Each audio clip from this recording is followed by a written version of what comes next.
The Master's Mysteries, Tales of Magical Mastery, Episode 42. When Elder Zhang regained consciousness, he saw two drooping arms. It took him a while to realize that those arms belonged to him, and he was currently suspended in the air. "It's you who saved me." It turned out the enormous python had carried him out of the tomb. After walking a distance, it gently placed him next to a large stone. "Thank you."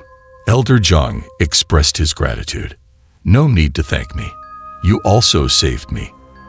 The cool night breeze brought some clarity back to Elder Zhang. "Hurry and focus your mind to expel the corpse poison.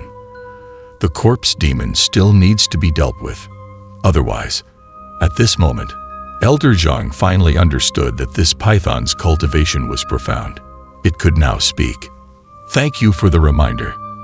After thanking the python, Elder Zhang concentrated, assuming a seated meditation posture to expel the corpse poison. It took a whole hour for the corpse poison to be forced out of his body. During this process, the python remained at his side, guarding him. Seeing Elder Zhang gradually recovering his strength, the python informed him that the corpse demon's body was still inside the tomb. Since the corpse demon had consumed too many people during its lifetime, its malevolence was severe, so the python didn't swallow it. The python dragged the corpse demon out of the ancient tomb, and then, using some dry branches, set the corpse demon ablaze, reducing it to ashes. "With the corpse demon gone, thank you for saving me. I should return to." Before the python could finish its sentence, the sky overhead became overcast, and soon strong winds blew, carrying moisture in the air. "I will do my best." "Of course you can. Friend, can I ask you for one favor?" After a while, the long-awaited rain finally started to fall, bringing relief to the people. "The corpse poison has penetrated my bones, although it's been expelled from my body. My body has suffered severe damage. I'm afraid I won't live much longer." After the night, the man and the python had a sense of regret for not having met earlier. During their pleasant conversation, Elder Zhang made a request to the python. However, the corpse Kai in this place has not completely dispersed and will likely become a problem in the future. Elder Zhang realized that although the corpse demon was gone, the lingering corpse key could still pose a threat to the people in the area. "I want to set up a large array here to dispel the corpse key, but I cannot maintain the array for an extended period." Elder Zhang wanted to establish a protective formation to disperse the corpse key, but it required someone to guard it. Unfortunately, he feared he wouldn't be able to hold on for too long. "So I'm wondering if I can ask you, friend, to do it. Stay behind and guard the formation." Although it was a demanding request right from their first meeting, it was for the sake of the people, so Elder Zhang spoke up. "How long do I need to guard it?" "All right, I will do it." The python respected Elder Zhang's character, and although it wanted to return to the Leo North, it agreed to stay. "When my son grows up, he will come to take over from you. I have foreseen that my son, Qianfu, has a profound destiny. He will become a great hero, saving the people from danger."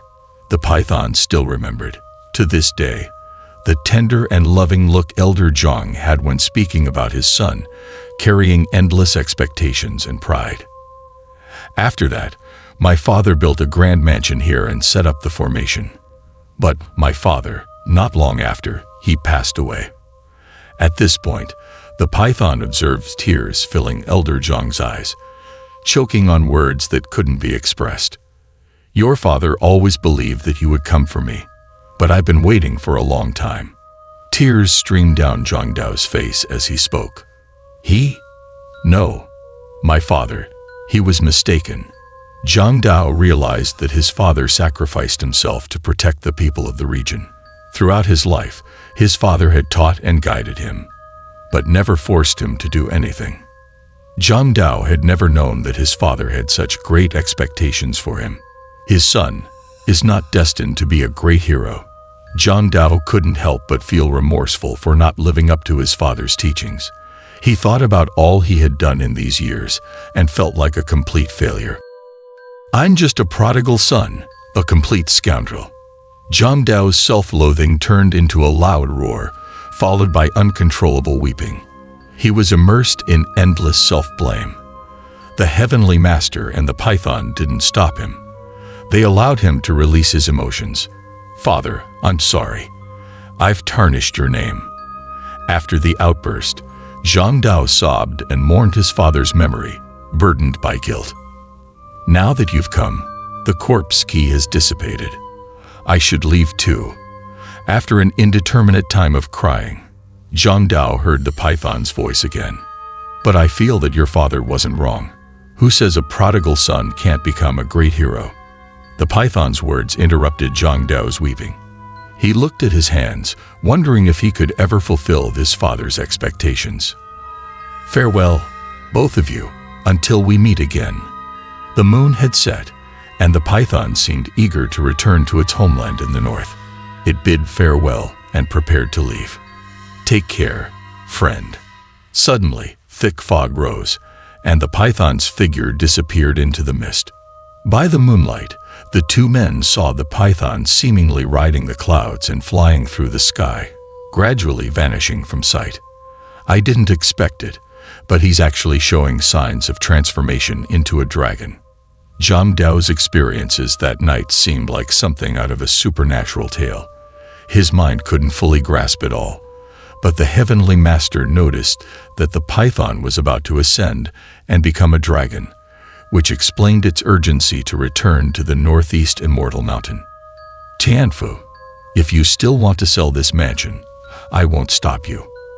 After bidding farewell to the python, the Heavenly Master turned to ask Tianfu about his future plans. "If you don't want to sell, then come back to the Taoist temple with me. The course of one's life depends on their own choices, and their decisions are subject to fate." The Heavenly Master didn't want to force Tianfu. "I was wrong. Please take me as your disciple." By this time, Zhang Dao had deeply regretted his actions. He no longer wanted to live the reckless life he had before. He had made up his mind to become the Heavenly Master's disciple. "I'm willing to follow you and learn the Tao on the mountain." All right. Then I'll give you a new name. From now on, you'll be called Dao Ling." Zhang Tianfu was renamed Dao Ling, and he began his journey of learning Tao under the Heavenly Master at the Iron Bull sect. "Thank you, Master." However, with such a grand name, few people knew it. At least, Liao Fengyi had always called him Old Broken Taoist. Of course, as the saying goes, it's easy to change the throne, but it's hard to change one's nature. After arriving at the Taoist temple, though he became more composed, he still had some bad habits. "Dao Ling, you're drinking again and breaking the rules of the temple." The life of a Taoist was impoverished and regulated, and the strict adherence to rules was something Dao Ling couldn't bear. He often sneaked off to drink, and his fellow disciples disapproved of his behavior. "Master doesn't care about me. What are you all shouting about all the time?" Dao Ling didn't like the strict and poor life of a Taoist. He was restless and didn't fit the mold, which caused friction with other disciples. "All right, all of you, go back. Master, look at him. If it weren't for you, he would have already incurred the wrath of others and been expelled from the mountain." Despite the Heavenly Master's protection and guidance, Dao Ling's unruly behavior had earned him the resentment of his fellow disciples. "Go to the main hall and meditate on your actions. Copy the scriptures." The Heavenly Master scolded Dao Ling, urging him to reflect on his behavior. However, just like walking along a river, it's hard not to get wet feet. Whenever he got drunk, he couldn't help but cause trouble. One time, when he returned drunk, he accidentally flung the wine jar, and it hit someone. And it wasn't just anyone.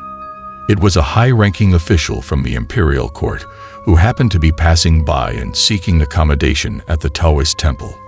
Who is it? The wine jar landed directly on the head of the imperial envoy as he came out to enjoy the view, causing blood to flow. "How dare you attack an imperial official? Are you planning a rebellion?" This incident brought great trouble, Not only did it affect the Iron Bull sect, but even the common people of Fu Town were at risk. "Calm down, Your Excellency. My disciple was drunk, and he didn't intend to throw the jar." The Heavenly Master tried to explain and defend Dowling. "Hemph, you want to defend him."